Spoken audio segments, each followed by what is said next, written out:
Bam. Great. So today we want to answer the question, well, so far we've been talking about what we can construct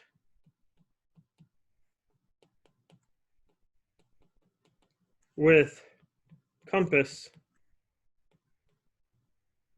and straight edge.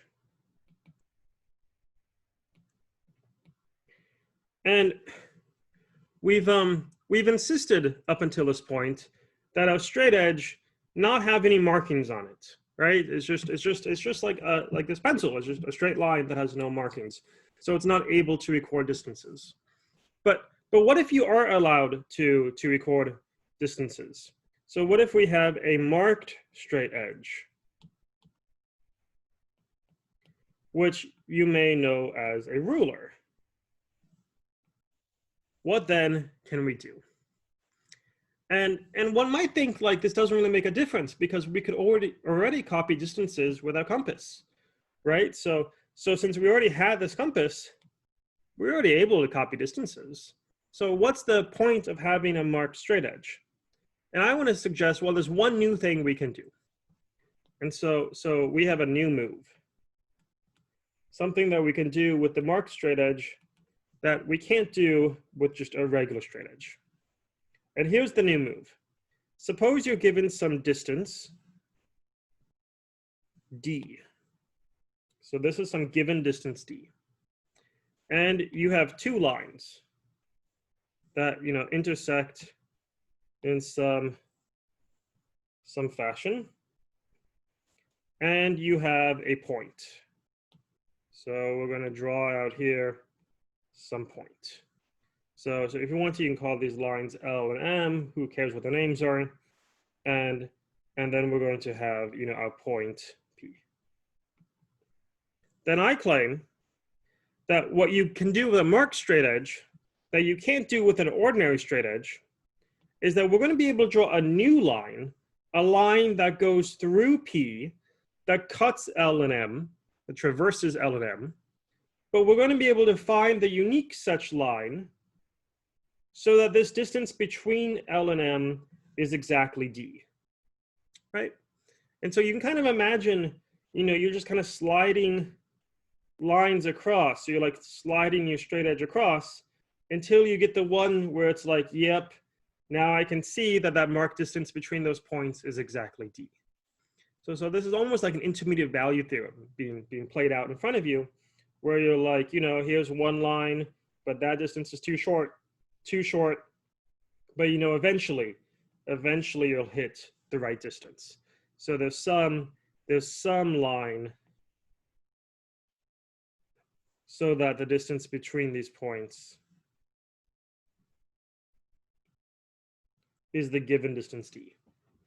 And maybe from the picture it doesn't look like that's the right distance. Okay, that maybe I should make my d a little bit shorter or something, but now it looks like it's d, right? It was the length of whatever d was.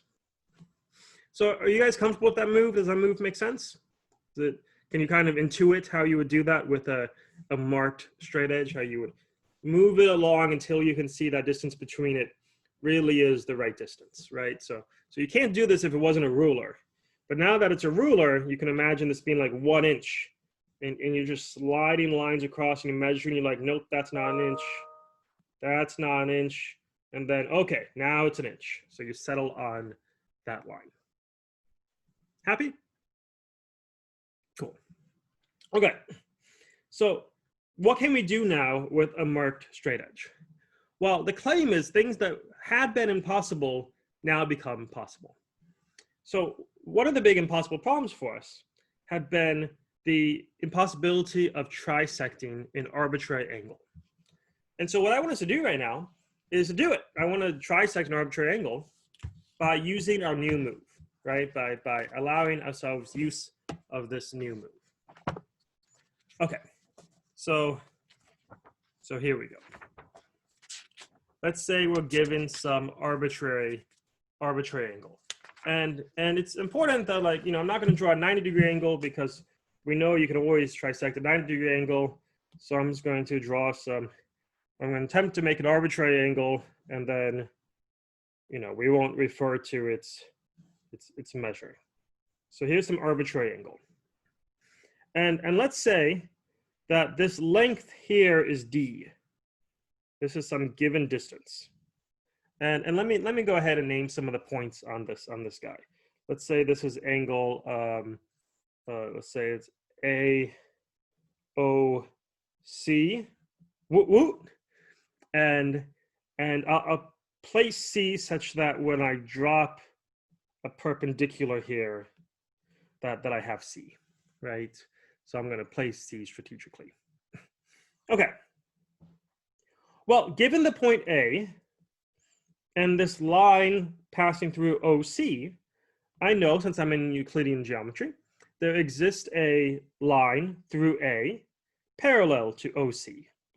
So we can go ahead and draw that line, something like that. And now I have a couple lines. And so what I'm going to do is I'm going to use my new property to draw the line that passes through O. So I'm drawing a line through O such that this distance from here to here is 2 times d. 2 times d.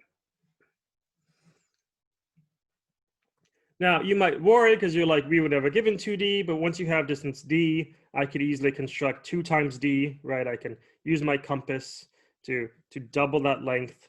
And so I would get 2d, so I can have some length 2d. And then I'm just saying, okay, I want this length 2d to be the same as this length right here, right? So this I just use my marked compass. Without a marked compass, it's impossible for me to guarantee that I can find this line, right? Maybe through some complicated route, maybe sometimes you can, sometimes you can't.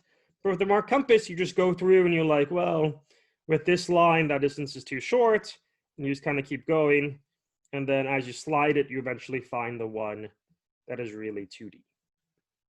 And so you might just think, I'm calling it a marked compass, but what I really mean is I'm just allowing myself this new move.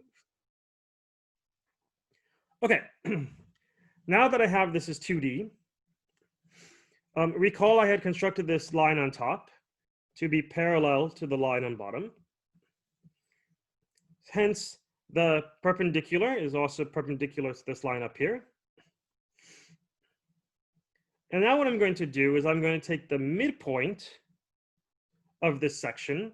That is, I'm going to take a point so that I have D on either side of it, a segment of length D.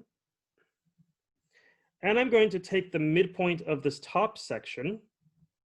So whatever this length is, it's the same as this length.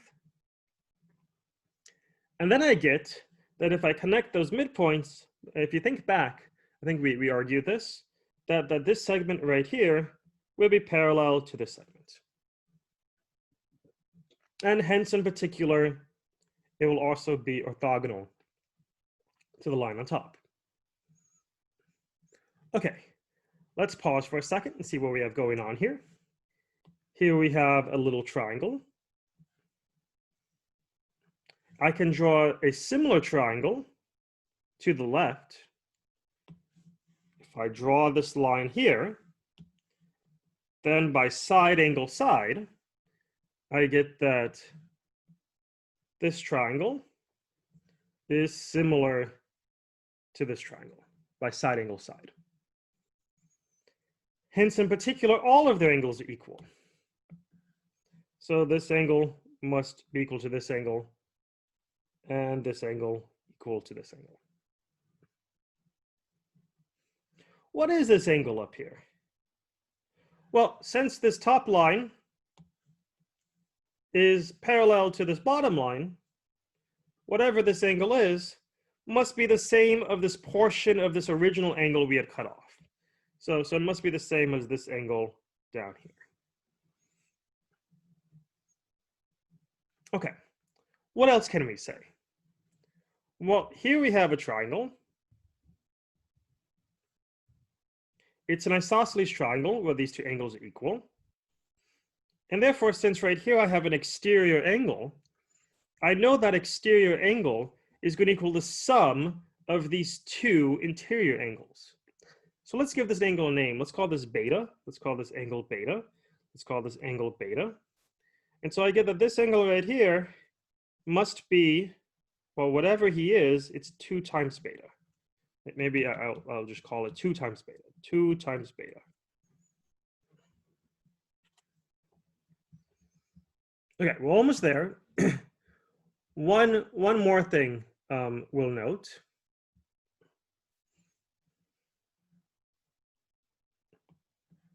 Since these triangles we said are similar, but in fact they share a side, they're actually congruent. So these are actually congruent angles, right? At side angle side, these are actually congruent triangles. And so since they're congruent triangles, and this is length D, we get that this must also be length D. So we also have that this is length D right here on this side. Now, it doesn't look like it. Our picture's deceiving. It looks like this length is, quite longer than this length. But we just showed that actually these two lengths are equal, which is to say we have an isosceles triangle here. But since we have an isosceles triangle, that means that since this base angle is 2b, this other base angle must be 2 beta as well. So this angle down here must be 2 beta as well.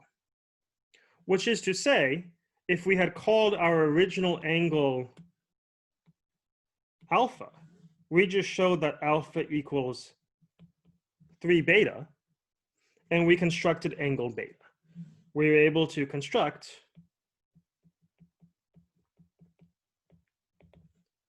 angle beta, which was 1/3 of alpha. Nice. So the construction actually happened very early on. We actually constructed this angle all the way at the beginning. All we had done is we had the original angle. We dropped this perpendicular. We drew the parallel. And then we just found that unique line so that this length here was 2D. So that this length was 2D, where D was the original length. And once you had constructed that line had done the trick of trisecting the angle.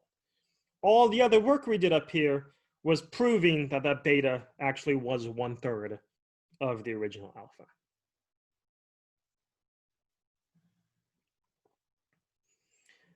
And so it seems like this whole trisecting angles thing is pretty powerful.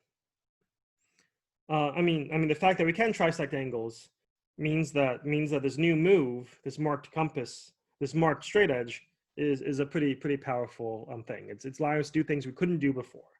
So we just saw that we can trisect an arbitrary angle.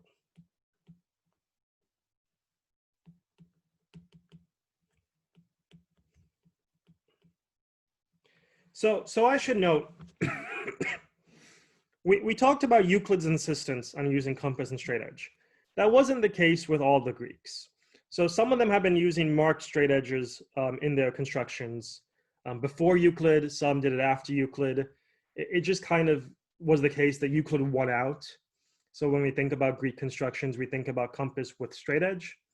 But Greeks have thought about the marked straight edge or using a ruler as well. It just hadn't really prevailed.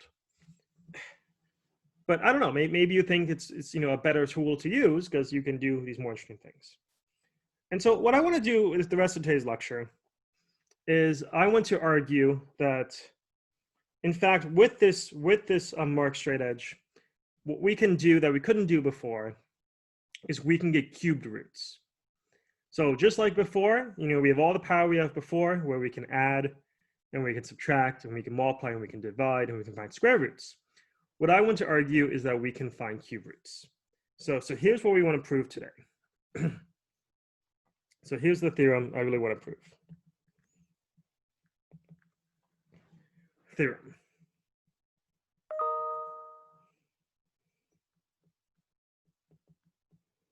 Using a compass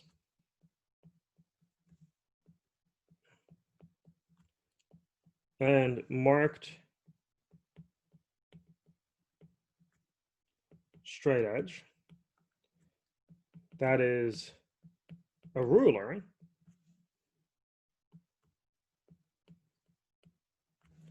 from given distances. I need some given distance A and some given unit. I need some notion of what 1 is. And maybe you think if you're given A, you already have the unit. But if you're just given a distance, I mean, it's not even clear, like, if you don't know what the unit is, you don't even know if the cube root should be like longer or shorter than it, right? Because if A is larger than 1, then the cube root should obviously be a smaller number. But if A is smaller than 1, then the cube root's actually making it bigger, right?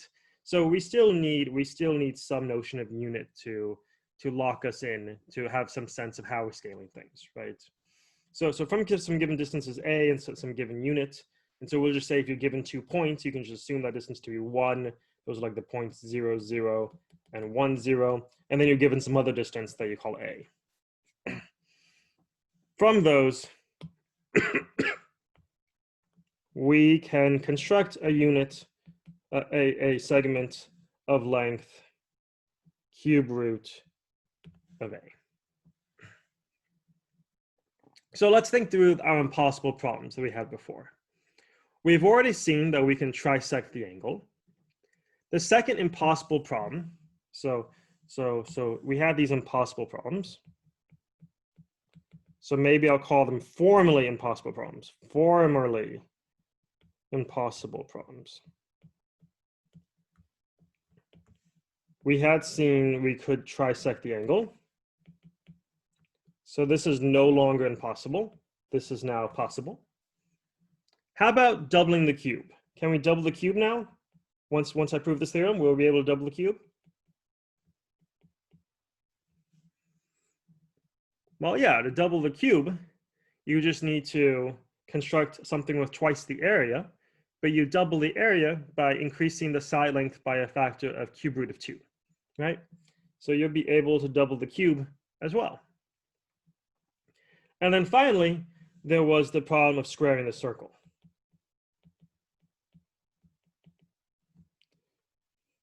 And so you can think, now can we square the circle? Well, remember, to square the circle, we need to be able to construct square root of pi. So it comes down to, can we construct pi? But the problem here is pi is not just not obtained by square roots, it's transcendental. So you won't even be able to get pi from like cube roots or any other algebraic expression. And so it turns out that we still won't be able to square the circle. And I don't know if we'll prove that or not, but that remains out of reach. So this expands our power quite a bit. We can do 2 out of the 3 impossible problems, but we still can't square the circle. Okay, so I want to prove this.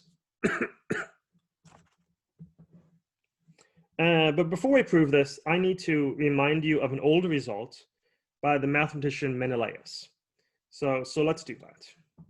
So Menelaus, so there was, I think, a Spartan king by the name Menelaus. This is not the individual I'm referring to. Menelaus was a mathematician from, I think he was born like 70 AD. So 1st century. This is like, right after the time of Christ. And Roman guy, Roman mathematician. And he proved this result about triangles. He actually was cool because he was one of the first guys to work with like an early form of spherical geometry. And he thought about like what are triangles and things on non-planar surfaces. And so he anticipated some, what you could think of as an early form of non-Euclidean geometry. But the result we want from Menelaus is just a little result about triangles. So let's say you're given some triangle. Okay, I'm gonna use imperfect lines. Let's say you're given some triangle and you slice through that triangle with some line. Then Menelaus says that there's some relationship between the way that the sides get cut. So if we had called these original vertices A, B, C, where you'd say, well, this cuts side AB at some point D, this cuts AC at some point E, And this cuts, well, it doesn't really seem to cut BC. This is actually Pascher's postulate, right? That if you cut two sides of a triangle, you won't cut the third. But you can think, well, if I extend that third side, then I cut it at some point F. And what Menelaus says is, he says, well, look at the ratio of these sides. So for instance, we can calculate AD, this side, divided by BD, times that by, and then you go to the next side. But now we're down here on this bottom side, so your BF is quite long, but that's fine. It's just BF over, and here you have the C to F distance, CF, times, and then you're on your last side, you do your C to E divided by, and then you look at A to E. And Menelaus' claim is that for any triangle, this comes out to be 1. For any triangle and any line that cuts through it. So it doesn't need to be, isosceles or equilateral or anything like that for any triangle. That relationship comes out to be 1. Okay, so how can you prove this? Maybe this seems like a surprising fact. Well, first you should convince yourself that at least is a reasonable fact. And one way to see that is to be like, well, your AD was shorter than your BD. So this is like some value less than 1. But your BF is significantly longer than your CF. So there's some value bigger than 1. And at least in the picture, my CE and my AE were about the same. So that's about 1. But you can kind of think, you can draw some diagrams, kind of convince yourself like, as if one of these were to get really small, it would necessitate the other one getting really big, right? Like if you to draw like this dot all the way up here, so that this ratio would be like a really small number over a big number, well, then what that's really going to force is, well, depending on what the other ones are, the other ones have like a trade-off taking place. So you can kind of think about that. But it turns out we can just prove this using similar triangles. So the proof is really straightforward. So there's a couple of triangles here that we can see are similar. First, you can, so what I'm going to do is I'm going to, again, draw a line on top parallel to this line on bottom. So I'm drawing a line through A that's parallel to the line passing through BC. And let me call this point something. This point of intersection, let me call it G. Okay, a couple observations. So the first one is let's find some similar triangles here. I claim that this triangle, that is triangle AEG, is similar to this triangle down here. That is similar to triangle CEF. And so why is that? Well, because you have these opposite angles, those are congruent.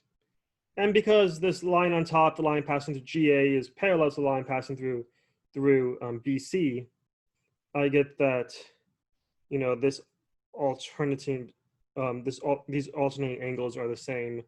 And then once you have two angles are the same, they're similar. But you can also say that the third angle is the same as well. You can also say that angle is the same as that angle. Okay, so those are parallel. So those triangles are similar. And so since those triangles are similar, let's start saying some things about the sides of them. In particular, I know that this side, AE, will be to the corresponding side of the other triangle, CE. That is, since these are similar, AE is to CE, as this top part, AG, is to the corresponding piece over here, CF, as AG is to CF. The second thing we can then say is let's find another pair of similar triangles. So let's see, can I see them? Looking. Here we go. This little triangle on top I claim is similar to this triangle on bottom. Again, these angles are the same because they're opposite angles. And you already have that these angles are congruent because those lines are parallel. And so let's give that some name. So that had been point D. I don't know if you can see it anymore. That had been point D right here. So I am saying now that triangle ADG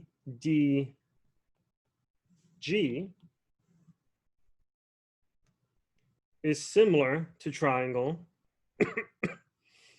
Let's try and get them in the right order. BDF.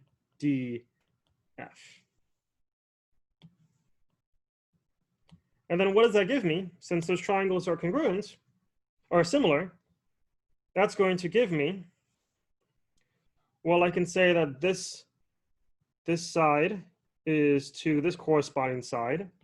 AD is to the corresponding side BD as, again, this base on top, AG, is to this base on bottom, which is BF.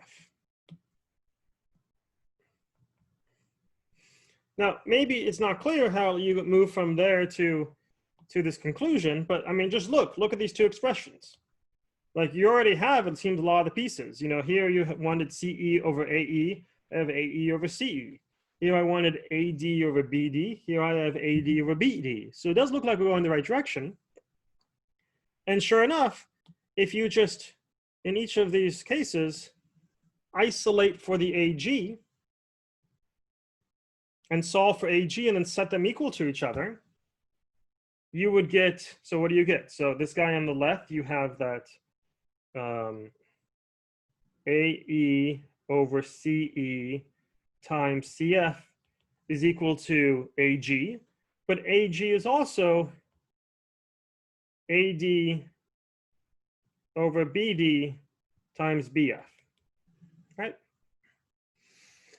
Hence those must be equal. And then you can just move everything from the right over to the left, and you recover your relationship.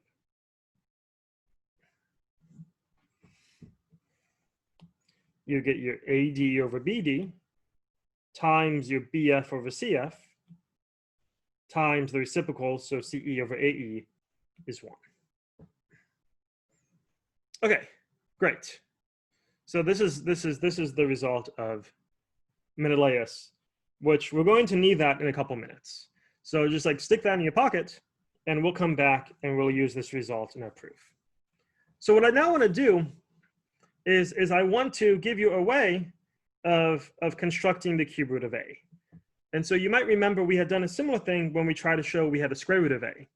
With square root of A, we constructed a particular circle and we drew it in such a way where we got some length square root of A that corresponded to some length A. And so we're going to do a similar construction. It's a little bit more involved, but I think we got this. So what we're going to do is I'm going to come over here and I'm going to prove our theorem. And we're going to begin with an isosceles triangle. And I'm going to draw this triangle so that it has base of length A. So A is your given, okay, I'm having a tough time drawing today. So A is the length of your base. And then I'm just going to construct these sides so they're length B. Now I'm not going to tell you what B is right now, but for now just think that B is just some number a little bit bigger than A.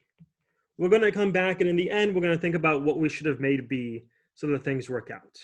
But you agree you can make some isosceles triangle with your given base A and side lengths B.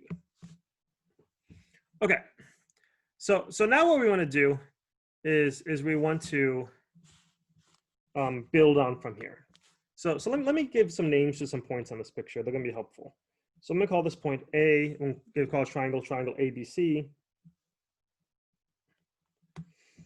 And what I'm going to do is I'm going to extend the line AC. So I have another segment over here also of length b. So I'm just going to extend this down. So I have another segment of length b, part of the same line. And so let's call this point down here now, let's call this point D.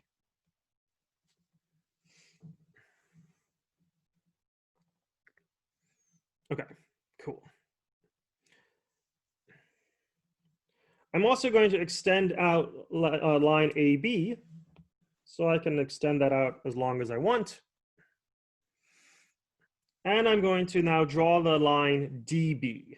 So I'm going to draw the line that goes through D and B. So I should probably try and be a little bit straighter in my lines through D and B. Okay. So right there, DB.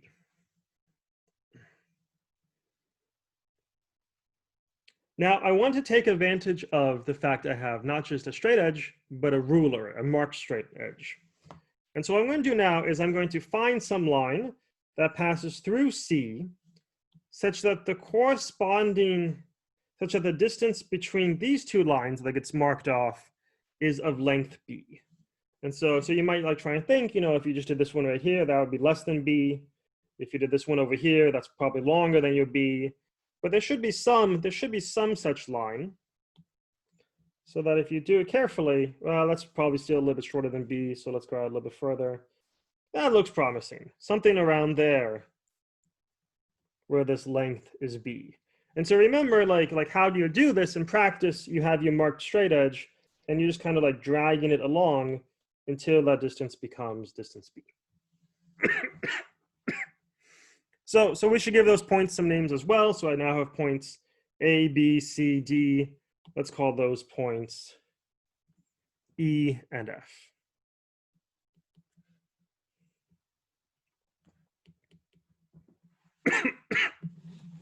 Okay.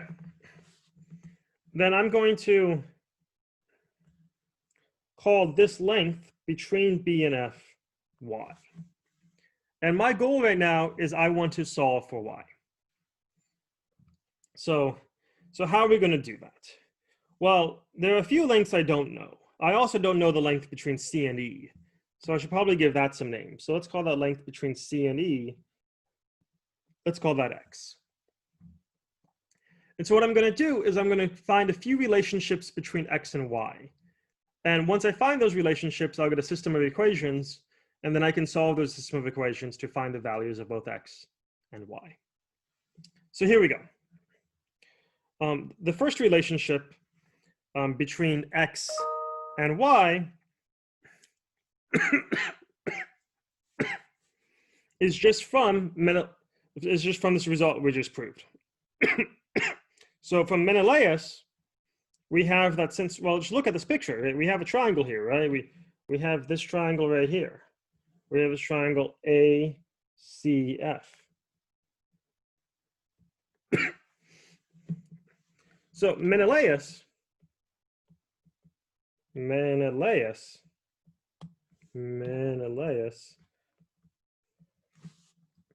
gives us the following relationship. Like, let's go along each of the sides. This first side, you're like, okay, I have the length from A to B, which is just length A.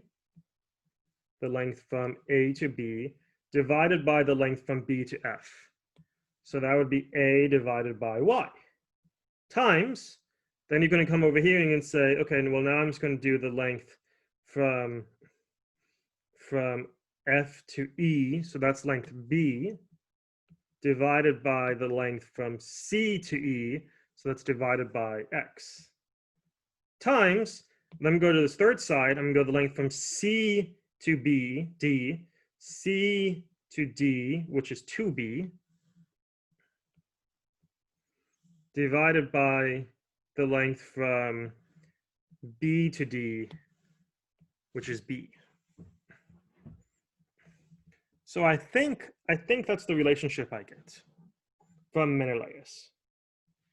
And then if you want to simplify this, you can cancel your B's. And so we get AB is just XY. No, 2AB is XY. So we conclude XY is 2AB. So there's one relationship between X and Y in terms of the known values A and B.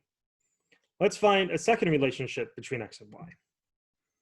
For the second relationship, I want us to think back to when we were inverting over circles. So we're kind of bringing it all to bear on this problem, right? So let me just make a little like side note, a little reminder. So here's a little like reminder. I'll do it up here.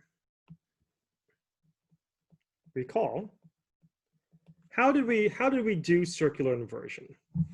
Well, you had some circle, and given some point, we would calculate this relationship. But it came down to the fact that we were making use of a theorem of Euclid that says when you have some setting like this,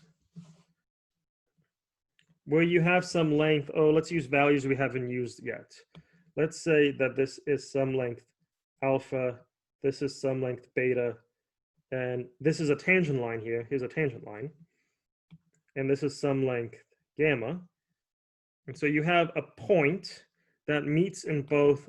You can draw a chord and you can draw a tangent. Then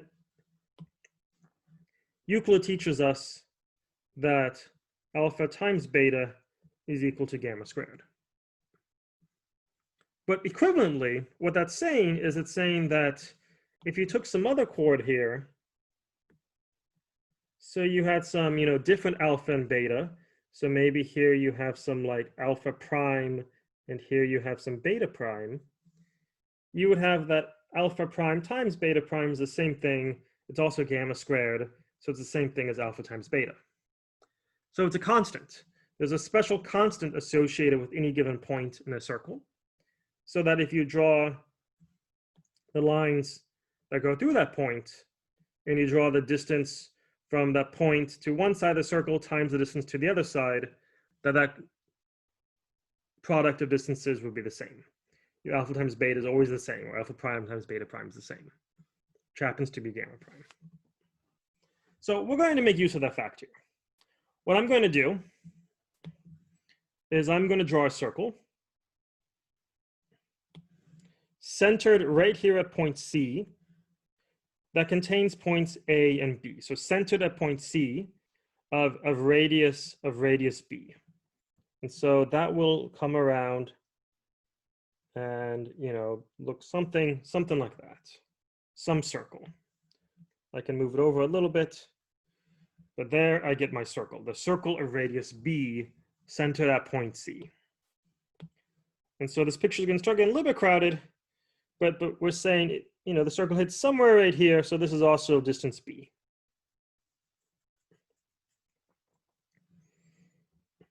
Okay. But then by the above fact, I should have that this distance, A plus Y, times this distance, Y, so A plus Y times Y, A plus Y times Y is equal to, I can take that same point and this other line, and it should be equal to this length. What is that length? Well, that length right there is length X plus B. So it's X plus B times just this inside length here, which we said is, times this outside length. Well, what is that outside length? Maybe it's not clear. Like, can you see what this outside length is? This here is length B, but there's a little bit more. So what is that outside length? Maybe it would help if I drew this line by itself, so it's a little bit less cluttered. So over here I have some line. And then what do we have? We have 4 points on this line. And we have these points so that this is some length B, and this is some length B, right? Length B and length B. And this is some length X. This is my length X right here. And I want to know, what is this outside length? I want to know, what is this outside length? But now it's obvious. That's also going to be length x, right? You have some nice symmetry going on. But since this is x, this gap between these is just x minus b. So x minus b plus b gives you that this length here must also be x.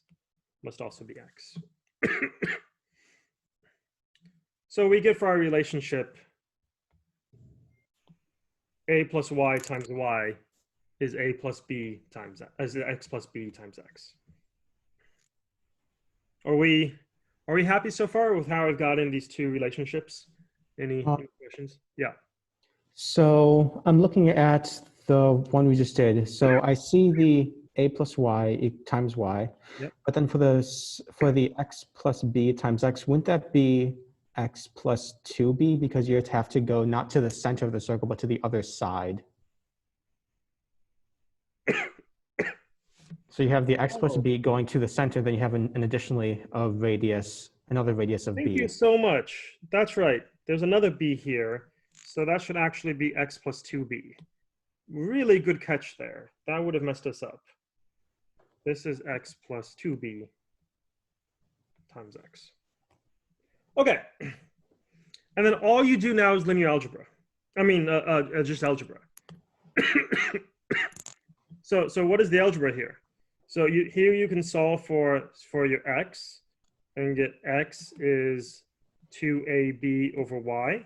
Plug that in. So you get here 2ab over y plus 2b times 2ab over y is on the left a plus y times y. I'm going to multiply both sides by y squared. Why am I multiplying by y squared? Because, well, then I get y cubed times a plus y is equal to, take one of those y's and multiply it by this. So you can cancel that and you get 2ab plus 2by times 2ab, because the other y cancels with your y squared. And then here, factor out 2b. If you factor out 2b, you get an a plus y, which cancels with this a plus y. So you end up with, ooh, a little bit out of space, but you'll end up with y cubed is 4 a e squared. Because factor out from here your 2b. So here we go. There's a relationship. Let's come back up here, and so here's my relationship. Y cubed is 4a b cubed, a b squared. And so, like, how does that help me find the cube root? Well, if you just set your b, I said we're going to pick what b is. Well, we know what the unit length is, so we can make length 2, and then you can double that again. You can make length 4 or length 8. Make it length 2 times 2 to the 3k minus 1. That might seem like a strange choice to make b, but if you had made your b that, notice what happens when you plug that in down here. You get y cubed is equal to 4a, b squared becomes this guy squared, so it becomes 2 to the 6k minus 2, but then you multiply that by the 4, and you just get that y cubed is a times 2 to the 6k. Taking the cube roots of both sides, you get y is equal to the cube root of a times 2 to the 2k. Hence, the cube root of a is just getting from taking the line segment y and cutting it in half a bunch of times. And so if you just keep bisecting this length y sufficiently many times, you recover the cube root of a.